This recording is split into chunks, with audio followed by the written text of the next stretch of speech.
Imagina você poder reunir em uma única sala especialistas sobre um mesmo tema, mas que têm opiniões potencialmente conflitantes. Te imagina podendo fazer questões para esses especialistas. Mais do que isso, poder incentivar perguntas de um para o outro.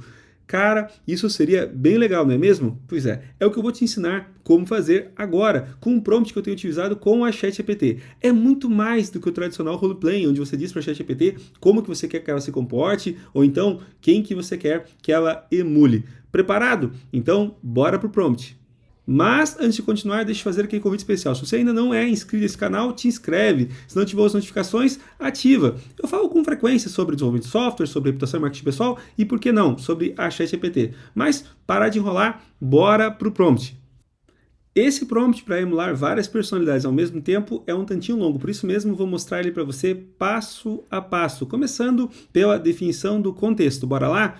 Contexto. Eu quero ter acesso à perspectiva de diferentes personalidades a respeito de um tema do meu interesse. A ideia é poder analisar em profundidade esse tema contando com um ponto de vista de personas com perspectivas potencialmente conflitantes. Olha que legal. Para isso, eu conto com a capacidade da ChatGPT de utilizar toda a informação que tem disponível para emular de maneira precisa e efetiva cada uma das personalidades, reproduzindo, além do posicionamento, vícios de escritas e maneirismos. Esse é só o começo do prompt. Agora a gente vai declarar um pouco melhor a nossa intenção. Bora então para a intenção, que é onde eu também defino o método, como a ChatGPT deve se comportar. Olha só. Intenção. Eu quero estabelecer um debate com diversas personalidades sobre um tema específico. Para isso você deve respeitar o seguinte método. 1. Você começa a interação solicitando o tema que deseja discutir e que personalidades deseja envolver na discussão. Eu escolho quem participa. Então, 2. Eu respondo. 3. Você faz uma breve introdução atualizada do entendimento do tema e, na sequência, apresenta a opinião em sentenças diretas, como se fossem escritas pelas próprias personalidades de cada uma das personalidades sobre o tema. Muito bom. Na sequência, você apresenta uma lista com os principais conflitos entre as opiniões. Então, executa imediatamente o passo 4. Passo 4. Além disso, você apresenta uma lista de provocações, onde cada uma das personalidades pode fazer uma pergunta direta para outra relacionada a um dos conflitos identificados. 5. Você solicita minha mediação para o que foi apresentado. 6. Eu respondo. E aqui, alguns desvios possíveis, tá? 6.1. Caso eu solicite a opinião de uma personalidade não considerada até aqui, você apresenta a opinião dessa personalidade, os principais conflitos dessa opinião com as demais opiniões e uma provocação direta da nova personalidade para outra, com base nos conflitos identificados. Então, volta para o passo 5. Deixa eu corrigir aqui. Volta, não é volta para o passo 5. Muito bem. Caso eu responda, caso selecione uma provocação, você faz uma atualização criteriosa do tema, considerando a provocação que selecionei. Então, apresenta a réplica da personalidade que foi provocada e a tréplica da personalidade provocadora. Então, apresente uma nova lista de provocações e volte para o passo 5. Legal? Muito bem. Terceira possibilidade. Caso eu faça alguma outra solicitação, você a atende da melhor forma possível e retorna para o passo 3. Passo 3 é aquele lá onde a gente fala para ela fazer uma breve introdução do tema e, enfim, descrever as personalidades. Aqui eu estou dando o método. Essa é a segunda parte do prompt. Bora para a parte 3? Bora! A parte 3 do meu prompt é bem curtinha. Basicamente eu digo, caso você entenda que não reúne informações suficientes para uma das personalidades solicitadas, indique isso claramente e não a inclua na lista de personalidades participando dessa interação. Simples assim.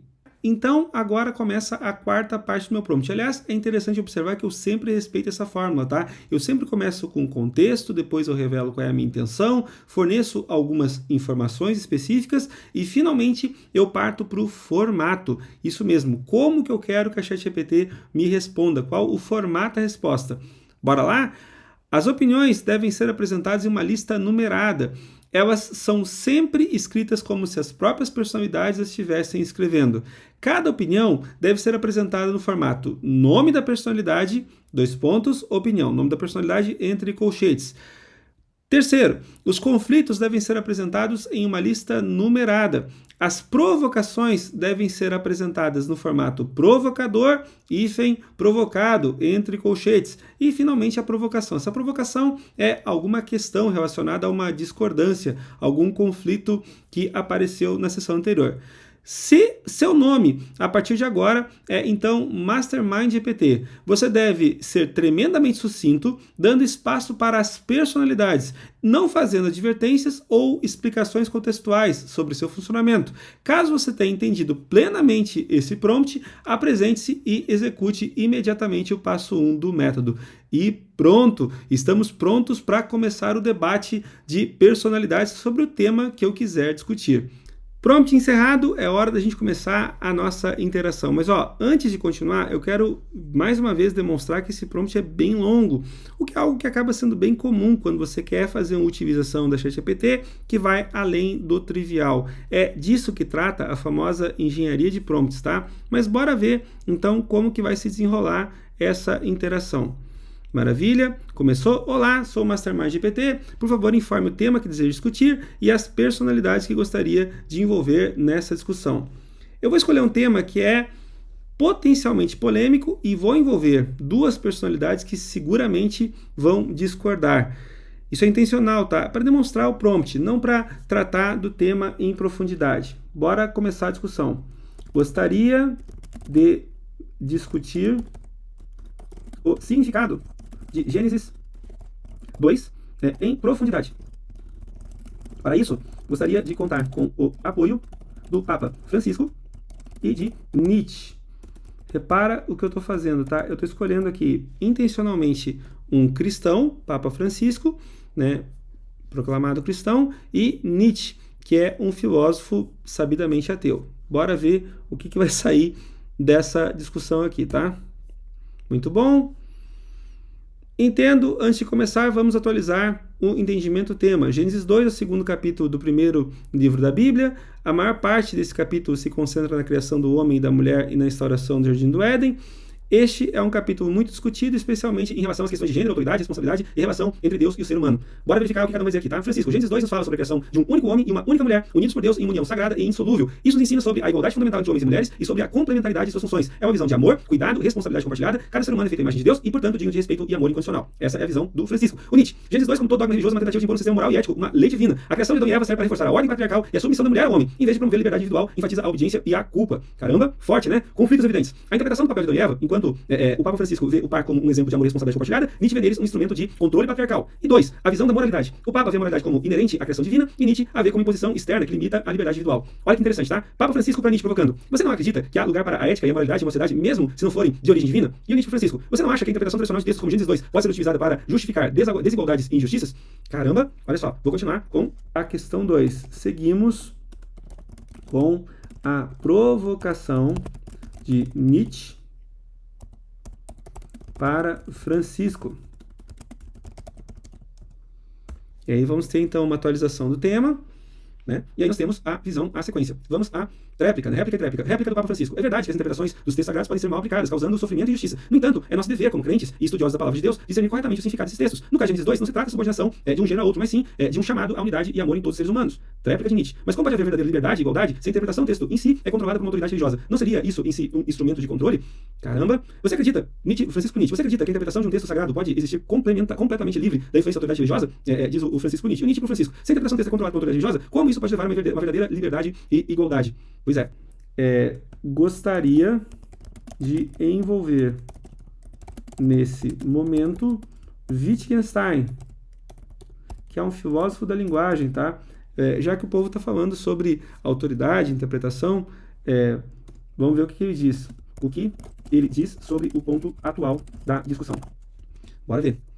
Muito bem, entendido, vamos apresentar a visão de Wittgenstein. A questão central aqui parece ser o significado e a interpretação dos textos sagrados. Em minha visão, o significado de um texto não é algo inerente a ele, mas construído através do uso que fazemos da linguagem. Portanto, se é uma diversidade de interpretações de Gênesis 2, isso reflete a diversidade de jogos de linguagem que utilizamos para entender e falar sobre divina e ética. Conflitos, temos um conflito então da visão de Wittgenstein com o Papa Francisco e também com o Nietzsche. E uma provocação de Wittgenstein especificamente para Nietzsche. Se aceitarmos que o significado não é inerente ao texto, mas construído através do uso da linguagem, não poderíamos também aceitar uma diversidade de interpretações éticas, inclusive aquelas que promovem a liberdade individual?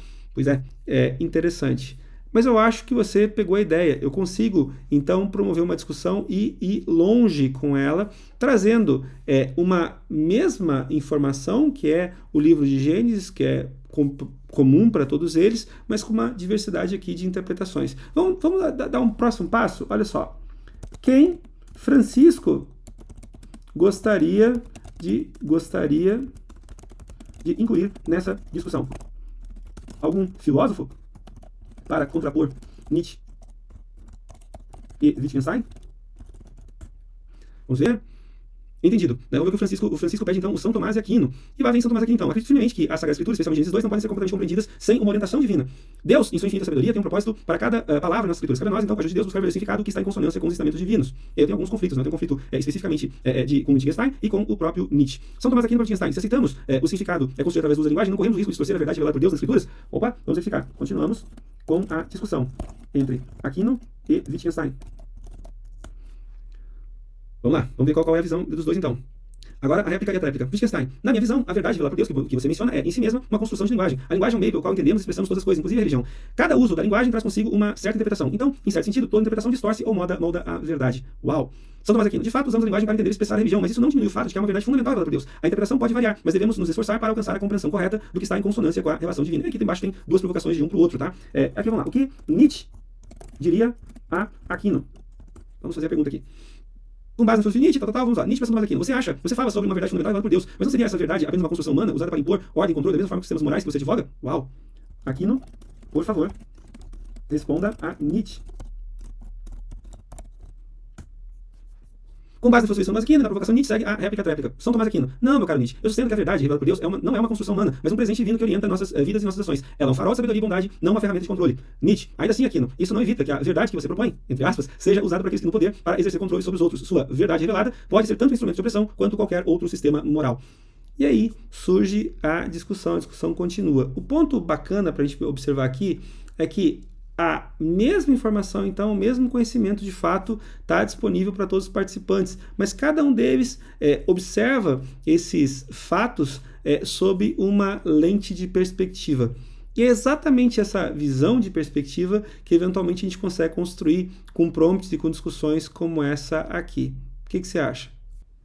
Eu poderia avançar por muito tempo nesse tema e eu tenho certeza que eu seguramente ia aprender um bocado vendo essa discussão. Tem bocados de coisas que eu vi aqui que me levariam seguramente à reflexão. Mas, tema importante, eu escolhi aqui Gênesis 2, mas eu poderia ter falado sobre, por exemplo, psicologia e trazer para a discussão Freud, Carl Jung, eventualmente o Jung, ou então mesmo o Hellinger, e discutir aqui a perspectiva de cada um deles sobre o tratamento da psicologia, como abordar a terapia de uma forma mais eficiente, já que eles também mostram pontos de discordância. E muitas outras coisas, podia falar sobre política, podia falar sobre conceitos e paradigmas de programação. O ponto é, eu tenho uma base de conhecimento gigantesca, eu utilizo o role-playing aqui para conseguir trazer uma personalidade e uma perspectiva para essa base de conhecimento que é gigantesca. Sem sombra de dúvidas, é uma ferramenta prática para mim para conhecer um pouquinho mais de determinados temas, só que sob a ótica, né? Ou pelo menos o que a ChatGPT consegue inferir que seria a ótica de cada uma dessas personalidades. Mais uma vez, não estou aqui para julgar quem está certo e quem está errado, mas que é legal você poder incentivar esse tipo de discussão e moderar esse tipo de discussão para fazer suas dúvidas, trazer outras personalidades e, enfim, reforçar a tua opinião ou, quem sabe, plantar em si mesmo algumas dúvidas, disso eu não tenho dúvidas. Mas, agora, eu gostaria de saber um pouquinho mais sobre a tua opinião. Me diz o que você achou desse prompt, o que você achou dessa discussão, melhor, desse tipo de discussão que esse tipo de prompt incita.